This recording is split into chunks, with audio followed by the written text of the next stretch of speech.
Welcome back to another edition of the Men Who Cry podcast. Thank you guys again for listening to the show. We'll be talking about Jay-Z's residency. How exactly do you boycott? And is Kanye West coming back? And it can't just be me.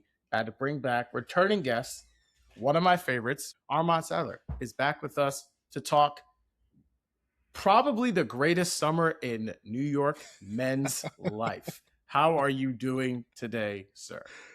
I'm good, brother. Thank you again for having me. Honored to be among the favorites. I do not take it lightly. Love getting invited on pods and invited back to podcasts because it must have mean I've done a good enough job. I definitely had some fun in the comments of the clips from our last time together.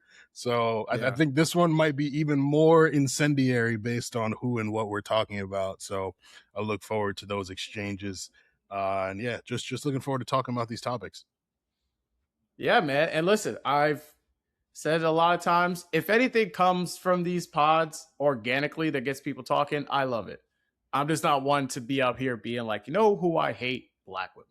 Like I'm just not gonna say that. You know what I mean? Yeah. Like this is not my vibe. Someone who does love black women, who's married to one, is Hove, Hovana, Jay-Z. Jay-Z with the 2 dots over the Y now.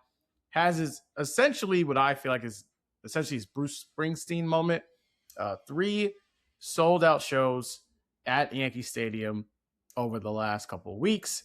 I'll just read off some stats for you guys from that. Night 1 sold over 44,000 tickets. That apparently broke the previous record that he had. And it's crazier because the second night had even more sold. It was 45 and more thousands tickets that he had. So I've only been to one Jay-Z concert. Ironically, it was at Yankee Stadium, but it was for I don't remember the tour he had with Timberlake. I don't know if it was called the Suit and Tie Tour, but that's what I had an ex-girlfriend get me tickets for that. And so I could almost touch Jesus, how high up into the stands I was. But it was awesome. You know, I had a great time when I went. This is like 2012, I think, 2013, time like that. But people who showed up, obviously his daughter Blue Ivy, Beyonce, Slick Rick, Nas, Pharrell, Eminem, Fat Joe, Jadakiss, and the list goes on and on and on and on. Armin, how did you feel about the takeaways from the show? All 3 shows or one show in particular that maybe meant more to you than the other ones? Yeah, I mean, I think all of this excitement starts in May with the Roots Picnic performance, which I was fortunate to attend that. I think that was a really good kickstart to everything that he had coming. And there he brought out Jasmine Sullivan, he brought out State Property, Memphis Bleak, Bilal joined him, so that was a pretty good performance. But these Yankee Stadium shows were obviously just very different in terms of the level of people he brought out. I mean, number one, it's a celebration of 2 of his most pivotal, most thought about, most memorable albums, Reasonable Doubt and Blueprint. Obviously, as you said, to kick it off, great summer for New York in general. So I think the excitement there, Jay-Z coming home, his first live performances this year since I want to say the B-Sides show in 2019. That's the last show I can think of prior to this year. Webster Hall, right? Or Terminal 5? Yeah. It was either Webster Hall or Terminal 5. I believe it was Webster Hall. So it's been a minute. People have been, very curious about what's coming for him. And so I think that is a big conversation piece in itself. Obviously, there's the craziness for night 3, all the the show being delayed multiple hours because people were jumping fences and bum rushing doors. But then when you New Yorkers could keep it P, but only for so long. Okay, you got 2 nights that was good, and that third night was like you know what I mean? Yeah. But no, I mean, musically, artistically, performance-wise, the number of records he was able to do, the number of people he was able to bring out, there's really nothing negative to say about the musicality of it all, the performance of it all. There's that one freestyle and kind of what it signifies in the larger landscape, which I think we can get a bit critical of. But I think just in terms of the weekend, the shows, the turnout, the vibes, how it felt for fans, what it means for music history, like that's definitely stamped. So yeah, so salute to him for that. Yeah, I think I'm gonna steal something from Van Lathan that he said on Higher Learning podcast, but he basically was like, New York City is the mecca of hip hop, but he flipped it to say that is Mecca in a sense of Jay-Z's return to Mecca, right? Like he essentially is bringing in his time and his peace and, you know, celebrating his career back at home, which just so happens to also be the place where hip hop was discovered and created. Yeah. And it's so interesting because so many people who went to the show weren't even from New York. Like not from New York, like they moved to New York and live in New York. I'm talking like coming from Cali, Atlanta, Houston, Chicago. Like they're literally coming from all over the country, if not the world, to see this show. And the idea of him doing it at Yankee Stadium, essentially, to me, it's not good. It wasn't called this, and I said in the beginning, it was a residency. I mean, he's doing older songs. I mean, what's 444 is now what, 10 years old at this point? No. Damn near. Yeah, it's almost about 10 years old. That's the last album we've gotten. We've really haven't gotten, I mean, I guess you could say the Carters, but we have not gotten a solo project from this man in that amount of time. He hasn't been touring. Like you said, the Roots Picnic was the first thing he had done in years, you know, for a performance wise, right? And it, to me, felt like someone who wanted to revel in the greatness that's still there, right? I still appreciate when rappers or great artists, guys who play, guys who are musicians, guys who paint, whatever the artistry is,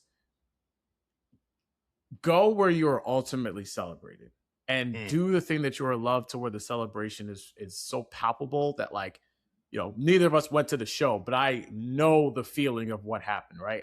I know, like, I live nowhere near the Bronx, and I could just feel the energy of the people talking about it, texting me about it, tweeting about it, like posting online, right? Like, it makes you get so captivated by what he's able to provide out for people.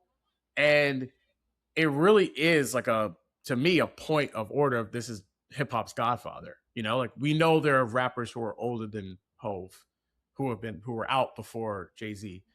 There's been plenty of rappers who came out after Jay-Z who have no real influence or touch point to him.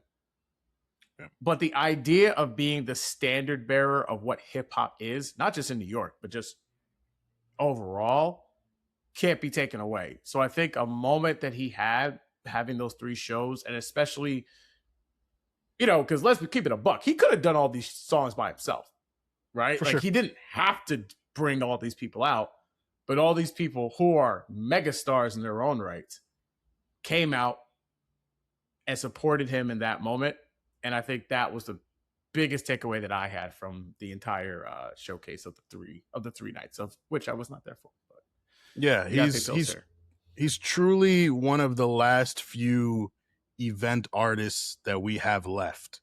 They do something and it feels like an event. It's him, it's Drake, it's Kendrick, it's Beyonce. I think for hip hop and R&B, it kind of stops there. In my mind, I mean, I think you can argue J. Cole.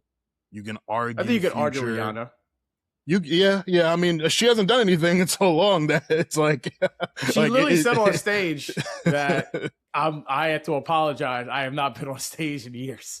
Yeah. So it's like it would be an event, but it's like it's been so long since we felt that event musically that it's like. You kind of forget about her as an artist because she feels like a mom and a lifestyle influencer and all that. But yeah, no, it's you know, and it upsets me sometimes because, you know, and we talked about the future of hip hop last time, so we don't got to get too deep into it. I'm just like, damn, man, like, are we just not going to have event artists anymore? Like, who are the potential, you know, next people to step into that limelight? Is that just a reflection of culture as a whole? Monoculture is dead, A-list star culture is dead, celebrity culture is dead, and like it's not, but like musically we're really just lacking these big moments that feel like true events that everyone is tuned into. Like we'll get a big album release, but we like it'll kind of just come and go. We're still talking about these Jay-Z shows, and it was only a couple weeks ago, but like they're creating conversation that's going to continue on for weeks and weeks, and obviously it'll be looked back on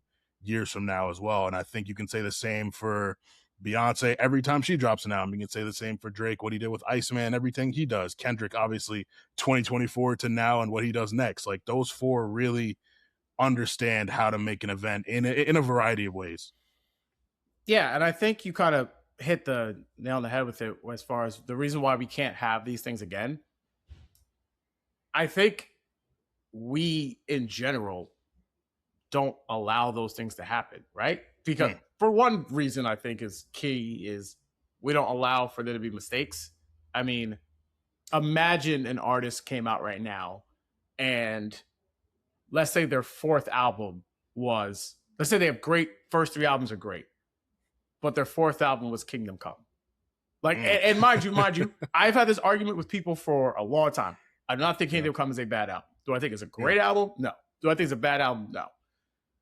And yet, if that was some artist now, they would be ripped and people would never forget them from playing or having that one album. Right. And that to me is kind of the reason why these things are like this, right? It's like, I don't think we accept cultural shifts as like being like a real, like, oh no, we are no longer in that space anymore, right? Like you kind of just have to live in the, I say this term a lot. I am not here to change the world. I am here to live within the world that I live in.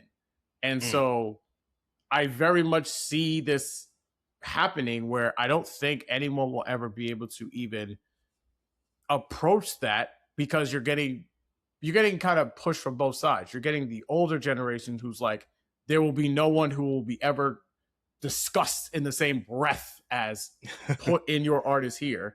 Yeah. And then you will then have essentially trying to make it in a culture where the hottest thing is, or the biggest currency that we have is hate.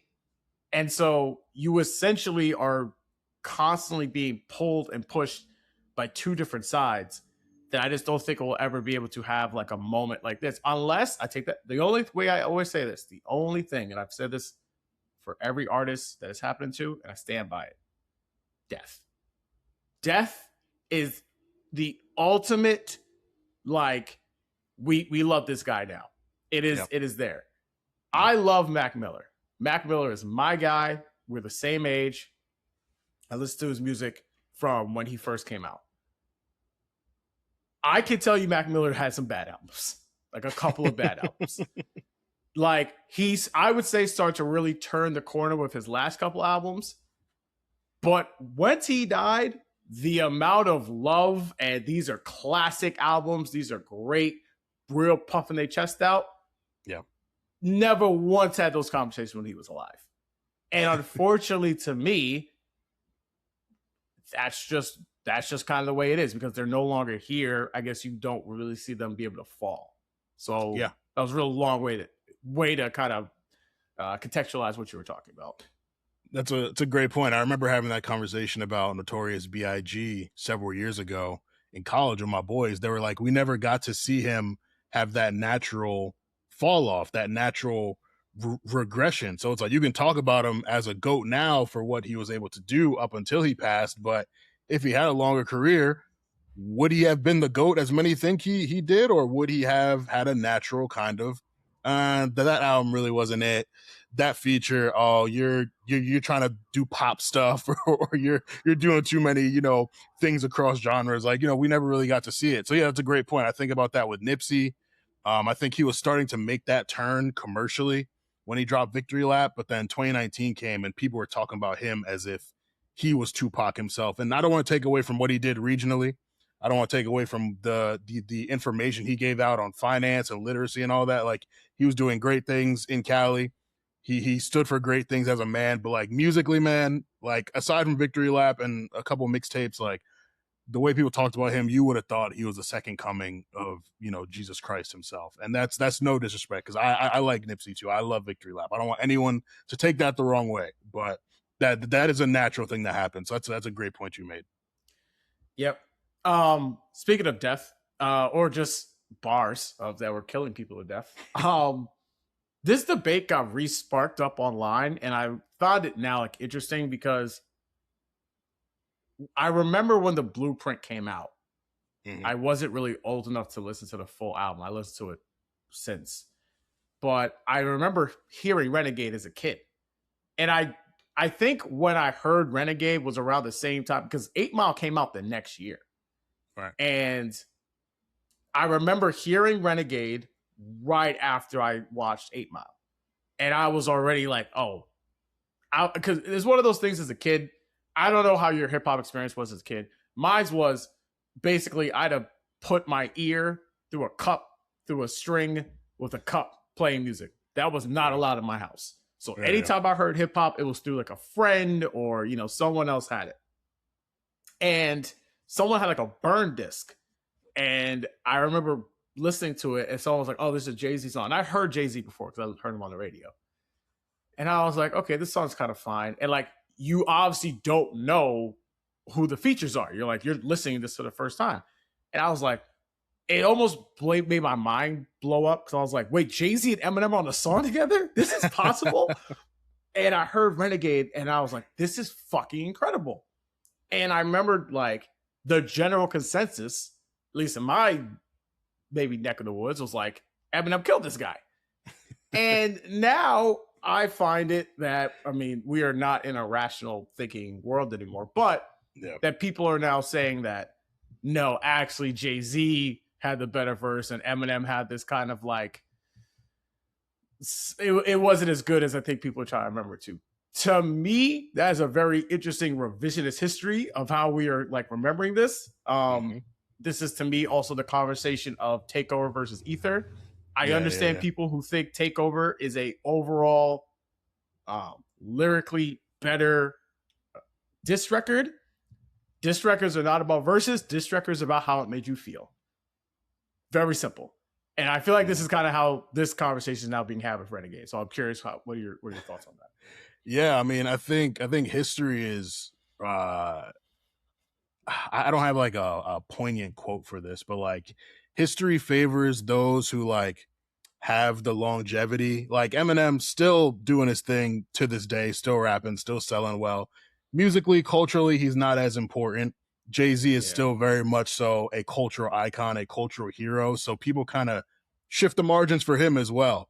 And I think Nas saying that Slim Shady had the better verse is also something that like maybe impacted people's thinking on it. And now years later, people are like, actually, I don't know. Me personally, I think Eminem was better on the song. It sounds more like an Eminem song than a Jay-Z song. Like I think his flows and just the way he kind of rode the beat and all of that, like it just works more for him. I'm not saying Jay-Z was bad on the song. I thought Jay-Z did his thing, but yeah, like I even revisited it today knowing that I was going to get on this pod. I'm just like, yeah, nah, that's like, and it's okay. Like, I think all of our favorites have got on a song before. It's completely fine. Like it doesn't take away from their greatness. Sometimes you have a bad game and someone gets you. Sometimes you only put up 19 and someone else puts up 30. I would argue Big Sean's 2 best verses he ever did was on Holy Keys and Control. Let's talk about it. He got killed. All right. It's okay. Sometimes your best just ain't as good as the other guy's best. Yeah. And that's fine. Right. Like, again, I really, not even get too sidetracked. I really think people need to go back and listen to that Control verse because Big Sean is rapping. His verse is good. It's very good. It just, this man, again, we are talking about a guy who dropped 40 in the game to a guy who might have had 81 points in the game winner. Like it's not comparable, even though you had a good game. And truthfully, some guys get the benefit of being the second, third, whatever verse. Like if you go first, you kind of set the bar. And then as the song progresses, sometimes you might get taken out of it. Then when you hear a verse that's just like electrifying, it's like, oh, like this automatically feels better because maybe it's the last verse you hear before the song ends. So sometimes it's not necessarily the better verse. There's a beat change. There's just, it's the last thing you hear. Like there's various things for it. But like, yes, Big Sean's verses on both those songs, great. Kendrick did his thing too. But like, I think it is more of a conversation than people make it out to be. It's just Kendrick had those moments. Those are the moments people talk about when they reflect on those records. And I have a question. So this will actually prove my point with the question I'm going to ask you. Jay Electronica is on the end of that verse, right? Is he? I Okay, gotta so look it up. You see my point? You see my point? I'm like 90% sure. I'm gonna look it up. I'm 90% Yeah, sure. I'm about to go to Genius. I'm like, because I could have sworn Kendrick was last, but that's my point. Everyone cuts it off from that point. I'm 90% sure Jay Electronica. I know he's not last. It's not just him. I believe it's Jay Electronica. I'm on Genius right now. It's Big Sean yes, first. I'm right. It's Jay Electronica. No, wow. That's my point of this. No one gives Jay Electronica no shit. Because you know why? They stopped playing his verse. Yeah. Everyone. And that's my whole thing about it is like, y'all are killing Big Sean. Y'all didn't even play Jay Electronica's verse. Mm-hmm. You see how this moment I just said to you? Yeah. I guarantee if I asked people, it's like, yo, who's on that Control verse? They would say Big Sean and Kendrick. Yep. They completely deleted Jay Electronica from even being on the song. Yep. And that's why I was like, because I knew that was a point that I was trying to make to people is like, when he says, like, he name dropped Jay Electronica for a reason. It's because he's on the record. And so that whole little piece of it is just funny because, like, we never say anything about Jay about that part, but Sean just gets all the slander for it. Okay, that was a long-winded way, a little bit of a sidebar, but that's fine. Here it is. Yeah, that was fun. But do you think Hove is, because, you know, if you've been following the Jay-Z lore for a long time, for the stands out there who knows, Jay-Z typically cuts his hair when he is in album mode, and we saw him get his hair cut by Beyonce before the first show, I believe. So, and he's doing this same residency. I doubt he's bringing everyone there, but maybe he is. But he's supposed to go to LA and he's supposed to go to London as well this year. So it might not happen this year. Maybe we look at 2027. But do you believe that Jay-Z is gearing up to release some new music for us to listen to? Yeah, I feel that way. And I also just think it would be really smart. I mean, he's a natural headline maker. There's been a lot of negative headlines over the last few years, whether it's the stuff with Diddy or whatever the case may be. But I think right now, just with all this positivity towards his catalog, towards him, the anticipation, the excitement for the music, I don't want to say it would be a missed opportunity, but like, it's like, bro, you might as well put an album out. But it really does feel like he's gearing up. When he did that interview with GQ earlier this year, he said this year was all offense. And he's had his foot on the gas with everything that he's doing so far and everything that's upcoming. And yeah, I think cutting the hair was a very significant thing. He's really playing into that. I mean, it's not even that he's playing into something that the internet created. That's what he does. And so, yeah, I don't think he would do it just to do it. I'm interested what a Jay-Z album would sound like at this stage of his life and of his career. I think with his last album, 444, he had very specific things to address. And he was just in a very different part of his life. And now with everything he's done since then, but also all the criticism he's faced that he's addressed directly, even from years ago in recent freestyles, I do think that he has a lot that he could say. So yeah, I definitely think an album's coming. Okay. All right. We're gonna take a quick break and come back and talk about what is the right way to boycott in 2026.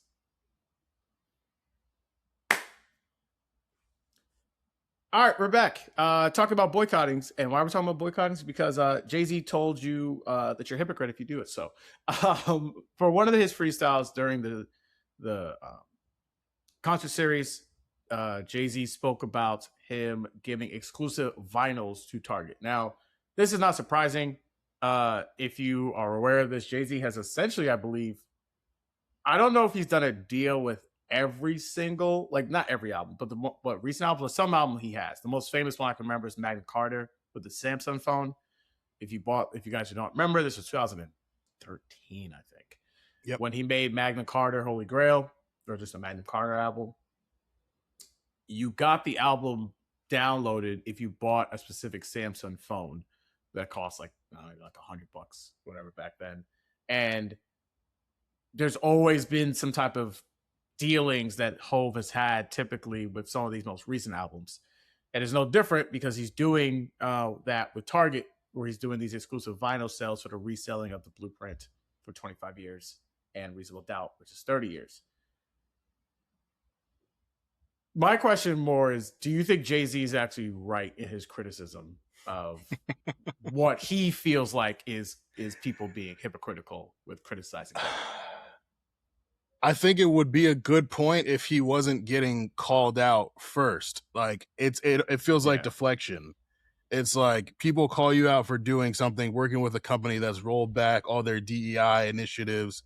And instead of you just being like, damn, I see what y'all saying, I might have messed up. It's like, oh, you're using Amazon, you're using Meta, you're using this. It's like, all right, but that doesn't change what you're doing. Like, yes, we're all kind of on the same level and working, or you know, patronizing these companies that, you know, live by problematic things or do problematic things to our people. But like, you being the person that you are and that you purport yourself to be, and the responsibility that you have taken on, because, and this is probably a longer conversation about it, like, I think rappers, celebrities should definitely use their power, their followings for good things. I don't particularly look to them to stand for anything political. I think we have elected officials to do that. Their support is great, but like, I don't live and die by, oh, this rapper didn't say this, so like, I'm not messing with. Granted, if they do openly support Trump, stuff like that, it's like, all right, not rocking with you. But like, I don't need them to stand up for these things because we have people to do that, and they're just their support is fine. But Jay-Z has, for the last how many years, almost the last decade, has made himself out to be this guy who, you know, does things to benefit the community, and, you know, stands by these politicians, does all these things. So like, you've taken that on, and putting yourself in that limelight opens yourself up to critique. And I think the important thing is to stand for something, but also to understand what you're standing for, and to be informed about who you're standing with and how that can make you look. So him releasing these exclusive vinyls through Target, like, again, Jay-Z's also a billionaire. and there's that narrative, like, people don't become billionaires through morally correct ways. Like, somehow you might have stiffed someone to get to that level. And again, there's so many stories about his business dealings and just him as a person that make it so, like, I don't view him as this deity that a lot of his, you know, super fans do. But I just think, man, like, sometimes you just got to take it on the chin. You got to take that L. You got to understand what people are upset about, and like, show that you care. And then we see his boy Memphis Bleak getting on, I think it was the Breakfast Club, saying like, fuck activism, I don't care about activism, I don't care about all that, I stand by Hov, like, we just here to get this money. It's like, great, you could get your money, but like, understand the ways that you're getting your money are offensive to some people, are actively supporting things that are keeping our people down. And, you know, whether you want to change what you do or not, that's fine, but at least understand where people are coming from, and don't then point your finger at everyone else. Like, at your own show, people pay tickets to see you, and you're like, oh, nah, but y'all all using Amazon. Like, that's crazy to me. Yeah, it's funny. Do you watch SNL, like, recently? Nah, I haven't watched in a while. Okay, so there was an SNL clip. This is had to be 10 years ago because it was the first Trump presidency, and they had a clip talking about people boycotting. That was like a big kind of thing. And so it was these two people in the car, and they were like, oh man, Delta just decided to spend a lot of money with Trump. Give them a lot of money. We're not going to work with them anymore. And it's like, okay, cool. And then someone then is taking a sip of a Starbucks coffee, and then they slapped out their hand. They're like, don't drink that. Starbucks just recently said they're giving this amount of money to the Trump corporation. It's like, good idea. Can't do that anymore. And then it's like, right. And then someone else is picking up the cell phone. It's like, drop the phone. It's like T-Mobile. And like, it got so bad that they were literally in an Uber. They jumped out of the Uber because they were trying to do it. My point of this, and I think the point of that sketch was to say, how exactly would you want us tell you that we don't like this. You know what I'm saying? Like, if I see someone doing something that I don't like, and if they turn around to me and go, you shouldn't raise your voice at people, I'm gonna look at you like you're fucking stupid. Like, I'm just gonna look at you like you're fucking stupid, because we are only, again, go back to my term, I cannot change the world that I'm in. I have to live amongst the world that I exist in. If I have these tools, whether it be a phone, whether it be a social media app, whether it be a microphone, whether it be the internet, if I pull back the layers on all this stuff, everyone's hand's red, right? Some child made this thing for me that I use freely all the time. Yep. Okay. Should I then throw this in the river and say death to all, child slave camps, right? Like, yeah, you're always going to, if you look hard enough, there's always going to be some type of negativity to anything that you do. And the issue is what you just said is, it comes very much across as tone deaf. Jay-Z is close to 60 now, I believe, right? Or is he in his 60s, right? Late 50s, I want to say. Probably like late 57, 58 maybe. Okay. We're talking about a man who has been rich for a significantly more part of his life than he has been poor. And when you do that, and not just rich in the sense of you have millions of dollars, when you are so rich, you look at millionaires as poor. Like, he looks at millionaires as poor. And you just lose a simple touch of reality. The reason why I can always have empathy with someone who's broke, because I have been broke. Like, I know what it's like to be broke. You know why I don't have empathy for billionaires? I've never been a billionaire. Yeah. When you live amongst people who have a somewhat of a shared experience as you find kinship. And people saying, hey, we don't like this company because they're doing something wrong to us, doesn't negate or doesn't make it even worse if someone's like, yo, dog, I need to buy school supplies. I need to get them here tomorrow, and then go ahead and buy something from Amazon. It just comes across as cheap. Yeah. And I wish that someone like Hove could be more elegant in it and say, even if you said I don't pull away, because again, like you said, there's really no recourse that's going to affect him, right? Like, he didn't have to say this. Again, your sales are not going down. Your overall support of who you are is unchanging. I mean, you could argue he might be more famous now, right? Like, his cultural footprint is so cemented, there's nothing anyone could do to pull it. But it shows that even with all the money, all the acclaims, you have one of, if not the most beautiful and accomplished wives in your life. You have 3 beautiful kids. One of your daughters is now on stage performing. I don't know, 99% of men walking this earth might change positions with you, and you still find the need to say this against people.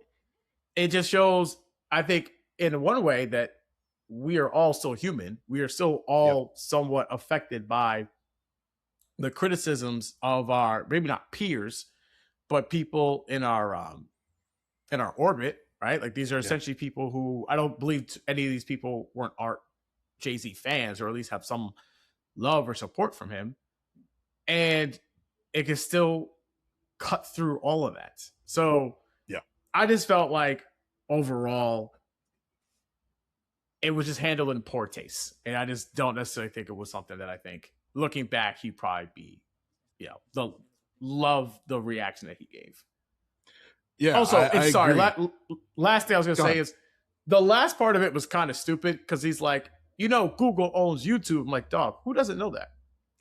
you know what I mean? Like, who doesn't know that Google owns YouTube, dog? Like, that's been a thing forever. Sorry, go ahead.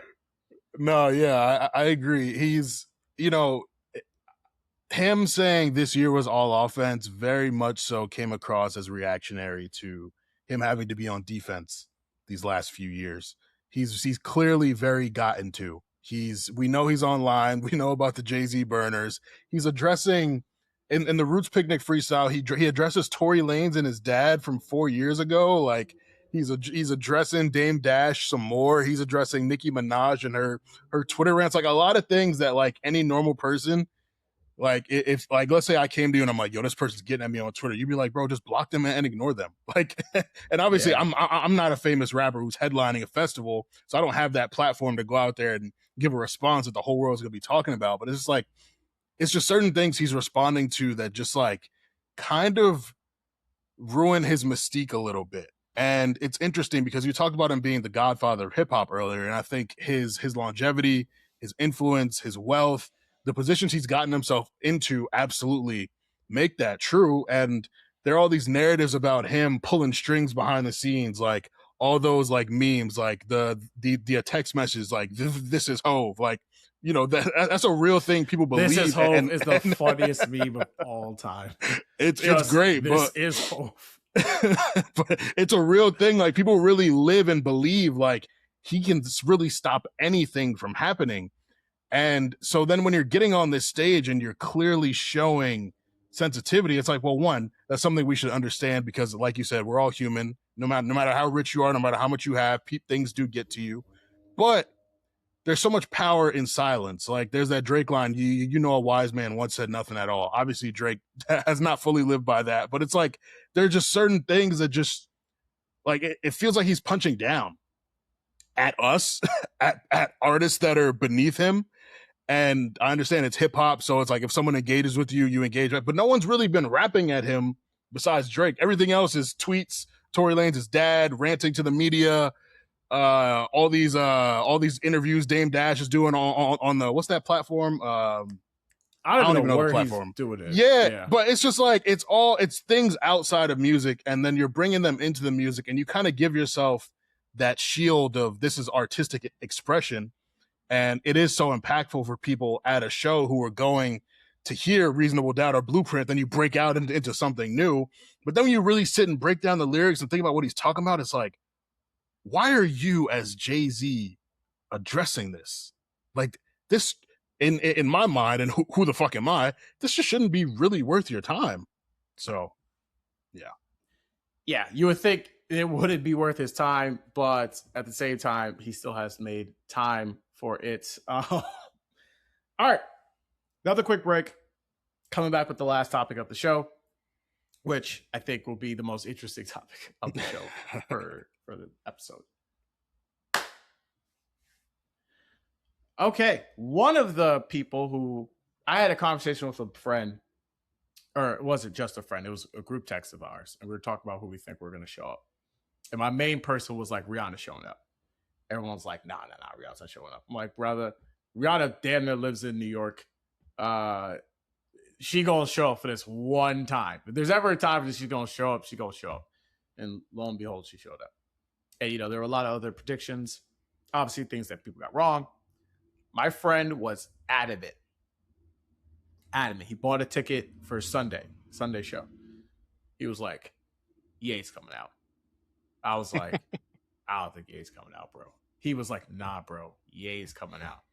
He's like, I'm like, brother, the stadium is owned by peoples whose last name is Steinbrenner. He's not coming out.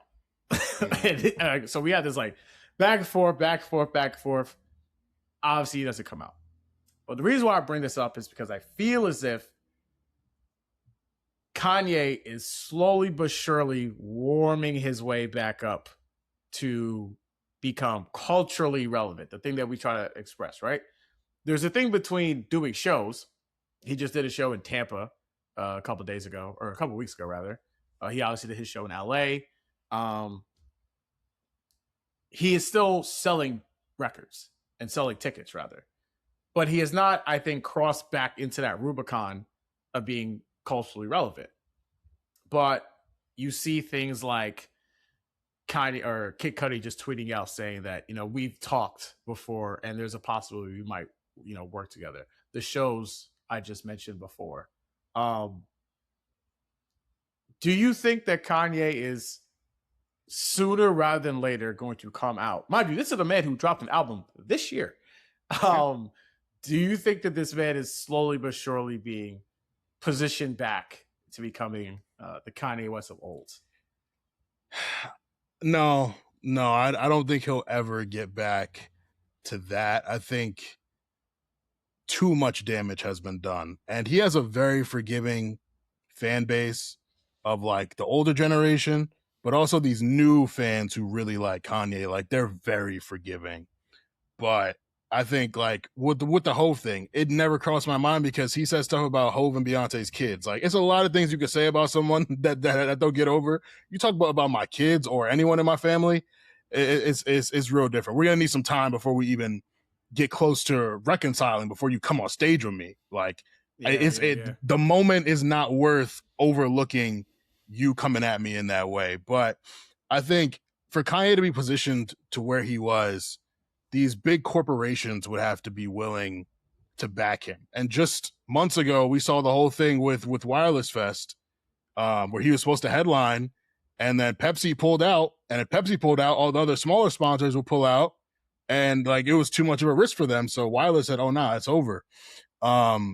Those shows in LA were like surprising to me because I think Live Nation was involved. I'm not entirely sure, but like outside of that, like Adidas is not going to rock with him no more. A bunch of these other companies that he had, partnerships with are not going to rock with him anymore. I think culturally he'll always be relevant. Like we're always going to talk about that 5-album run. We're always going to talk about Watch the Throne. We're always going to talk about Pablo. We're always going to talk about so many things that he did musically. And again, like I said, people have overlooked a lot of stuff. But I think what it really comes down to your point about him dropping an album this year, that did not feel like a major cultural moment. I think he's no longer on that list with Beyonce, Jay-Z, Drake, and Kendrick Lamar. And I think a big part of it is his talent and ability as an artist. Like nothing he's dropped since Pablo, although I did really like Jesus is King, like nothing is to the level of those albums to where we talk about them and there are songs that just like sit with us and become these anthems. Like these last few albums haven't had a Can't Tell Me Nothing. They haven't had a Good Life. They haven't had a Gold Digger. They haven't had I can go on and on with these records. Like, I think regardless of how people feel about him and where the support is, like the foundation is the music. And musically, he's just not delivering in the way that he was when we first grew to love him. So he'll always be culturally relevant. There will always be people who are willing to, give him the benefit of the doubt, which at this point, I don't know what you're doubting, but yeah, his musical output is just not there anymore, and I don't see it getting back to that. And I thought there were some cool records on Bully, but I haven't gone back to it since the month it came out. You spoke about him making comments about Jay-Z and Beyonce's children. I believe he called them special needs at a point. I looked up a list of all of the Kanye West controversies he's had known to record, starting with 2005, saying George Bush doesn't care about black people. We actually like that one. So I don't know if I'm going to keep that one there. 2009, him basically saying that Beyonce had the greatest music video of all time. That was there. 2016, on Pablo, saying that he wanted to have sex with Taylor Swift. Taylor Swift saying that she did not approve the lyric. And then voicemails came out of her saying she loved the lyric. That was a time. 2018, Kanye West said that slavery was a choice. That was Van Lathan's kind of popping out into the main stage. 2018, in October, wearing a Make America Great Again hat and popping off with Donald Trump. 2020, said he was going to run for president and said that Harriet Tubman never freed the slaves. 2022, fashion show, had a White Lives Matter t-shirt with Candace Owens. October of 2022, wrote something. This is now we're getting to the anti-Semitic stuff. I completely skipped over the "you don't got the answer" sway. Which was also mad funny. Like, which was people also kind of love hilarious. That too. Exactly. December 2022, he was on InfoWars with Alex Jones, and he wore and was praising Adolf Hitler and the Nazis. February 2025, last year, he aired a Super Bowl ad where in some places it didn't get played, some places it did get played, having HH there for Hail Hitler, and said that Diddy was misunderstood. 2025 still made a song called Hail Hitler and put it out in many different places. Some places have banned it completely. 2026 January this year took out a full-page advertisement in the Wall Street Journal apologizing for the anti-Semitic behavior he just had, and then said that he is no longer a Nazi. And you just mentioned before with the wireless tour pulling him. I don't know too many motherfuckers who can come back from this. Okay? Like, I don't know. But, yeah. but, this thing I've always said. I always had the belief that no one was ever canceled. They just fell off. Your product was not good enough to sustain your controversy. Now, this is a lot to bake here. I have a very strong argument that if people actually like Belly, he would have been on that stage. Bully, rather. Like, yeah, we don't care. And I'm not saying we, like me and you. I'm talking about society. Yep. They don't care. Okay? Like, the President of the United States literally had to pay. It is unequivocally determined he sexually assaulted someone. He just had to pay her money like 2 weeks ago. And yet you still want to tell me that this man is for women and all this other stuff, right? Like, for people that you like the product that they selling, you will move heaven and earth to make sure that you still hear them. So to me, I actually do think he can come back. I do think he can capture some of that cultural relevancy because the music prior to a lot of what we talked about is so strong. I think the man went 7 for 7. His first 7 albums are just impeccable. Oh yeah, yeah. Because I left out what was Dropout, Late, Graduation, 808s, Yeezus. You missed My Dark Twisted Fantasy. Yeah. Oh my God. Okay. So yeah, 7 for 7. You're right. Like, and Watch the Throne happened in between all that too. You know what I'm saying? And this man made the blueprint. Like, that's a run of albums that is unfuckwittable. Like, it's and gave you Pusha T, Kid Cudi, Tiana Taylor album, the Clips. Like, that was jaw dropping. And it's just not the same because the music's not the same. Mm-hmm. So I feel like if the music ever gets back to it. Now, for me personally, as someone who I was never the first Kanye West song I heard, it wasn't Touch the Sky. Was it Jesus Walks? I think it was Jesus Walks. So this was Late Registration. Yes. Yeah. That was Late Registration.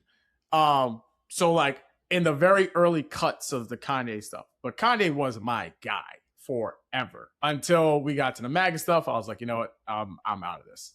Yep. If he comes back with even something like The Life of Pablo, which I love, but it's not like it's a phenomenal album. This is not my Dark Twisted Fantasy. I don't know if we'll ever get to that level of hype but if we get something to like The Life of Pablo College Dropout kind of level, I think he's back. To me, I think he'll back. I will never fully buy in again, but I am my age. I can imagine someone at 23 listening to, in my ears, what I think is the level of The Life is Pablo to them, and then being like, oh, this is my shit. I'm buying everything I can from this guy. Yeah. No, I definitely agree. I think there's like on Bully, I heard certain like shreds of that still being within him. But I also just think there is a stigma that comes with openly and publicly supporting Kanye West. Some people don't care. Some people do it anyways. But it's like kind of like if you jump in a conversation talking about, yo, you heard that new Tory, or yo, you heard that new Kells, that R. Kelly. It's like there's a certain names that you just can't really be out here like gassing up and praising anymore. And obviously Kanye hasn't done the same things as them, but he has done some egregious things. And I think even us as Black people who aren't directly affected by the anti-Semitism, we're still like, no, but that's not okay. Like those are not okay things to say. Like that's not cool. And being a marginalized group, we understand how it feels to be talked about or looked at in that way. So, yeah, I mean, you know, I don't really have like confidence in it. Like I kind of just like if he drops, I check it out. It's not like a midnight on Thursday. Nah, I gotta go play it. But like, you know, when Kanye drops, I add it to the queue. I'll kind of eventually get to it. But yeah, I think obviously these corporations have, and some of us, like, we've just kind of moved on. Like I'm not gonna fall for the apology and the rollout and the music drops, and you go back to being crazy and problematic. Like I jumped off that roller coaster a long time ago. He's just kind of there. If it happens, the people who are invested in that, I hope that they get that again. But my faith in it is very low. Yes, unfortunately so. Yeah, man, it's interesting to see like your heroes fall. I remember hearing sometimes it says you should never meet your heroes because like I could fundamentally say I am not the person I am today if Kanye West never decided to make 12 beats for 12 summers. Was it 12 beats, 8 summers? Some y'all know the line. Like I'm just a different person. And to see like the star, like I think a lot of the stuff, like again, some of the stuff I said here was just funny, right? Like the sway thing was just funny, right? Like no one was really like that upset by that. But what really got it to the place of like this is unacceptable was again the anti-Semitic comments and the things he said about Beyonce and Hov's children. And yeah, seeing your heroes fall in this way is something that I think is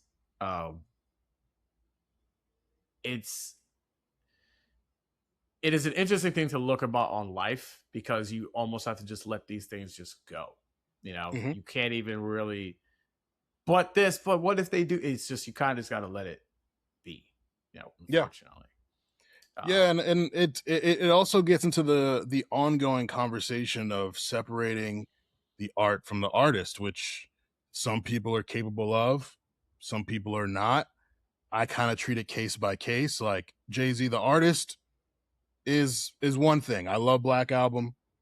So many verses I love, so many things he's done musically that I love. Jay-Z I can still love the music and critique him as a person. Like those two things can exist. But for some people, they value the artistry and the accomplishments so much that they don't allow for criticism. I saw a tweet the other day where it was like, it's okay if you don't like Jay-Z's music. I mean, I'll question you for that. But when you start critiquing his character, that's a character flaw to me. I'm like, why is that a character flaw to critique his character? Like, again, we have a history of him doing uncharacteristic, unbecoming things to other people. Why is that a character flaw? You want to ignore it because you love him so much. And I get that. I too have been a big fan of people and ignored obvious problematic things. But it's like when people are on this pantheon and when they've done certain things, people act like they are just like they can't be critiqued. There's no way. And it's just it's kind of insane to me. But I think I wish we all had the ability to enjoy, appreciate the artistry, acknowledge the greatness of that, but also then the person, critique the person, and not necessarily let one thing affect the other thing. Like just because someone is a terrible person doesn't mean their music is automatically terrible. You may not want to listen anymore, but you not listening doesn't automatically make it bad. But that's what a lot of people do sometimes. And at the same time, someone being an incredible artist, but a shaky person, their great music doesn't absolve them of the bad things that they do. And this world just struggles with duality. And that's what really kills me, scrolling down the timeline and just seeing conversation, and not just about Jay-Z. It's about everyone. Like, it's just like, we don't got to do that. Like, and again, I'm not here to promote R. Kelly, but like, hey, back in the day, man, we was all stepping in the name of love. Like, I was absolutely stepping in the name of love. Like, side to side. Listen, man, R. Kelly was playing at every Kids show, they were playing. I'm not talking like I'm a grown ass man. I'm talking like I was stepping Name of Love at 7. Yeah. There was not a barbecue where black people were around when you were not playing R. Kelly.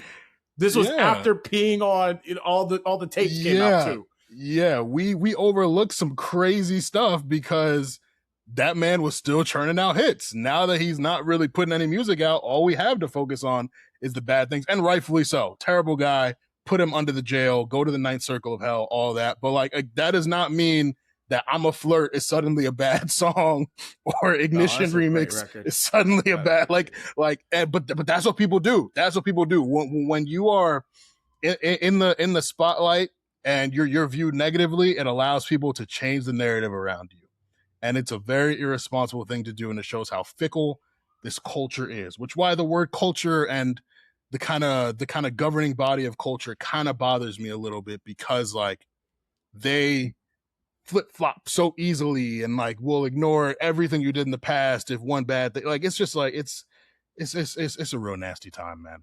It's a real nasty time. Nasty time for the nastiest people around, but not nasty for one of my guests, one of the greats, Armon Sadler. Thank you so much for coming on. Please tell the people where they can find you at and what you have working. Absolutely. Armon Sadler, at Armon Sadler on all social media, Twitter, Instagram, TikTok, Threads. You can find me on Facebook. I'm barely on there, but you can find me on Facebook too. You can follow my podcast at Stay Busy Pod on all the same platforms. We're currently in our summer break, winding things down. We'll be back in the fall, so looking forward to addressing everything that's happened this summer and everything that'll be coming for the rest of 2026. And just thank you again for having me on the Men Who Cry, my brother. Nah, man, I appreciate it. And thank you all for listening to the Men Who Cry podcast. Make sure you like, subscribe, review, tell a friend, tell a friend, tell a friend. Give us that 5-star rating. If you not do that, I have to believe that you actually think one of these people from the XXL freshman cover will actually be here in a year. Thank you all for listening. Enjoy the rest of your day. Peace out. Oh, man.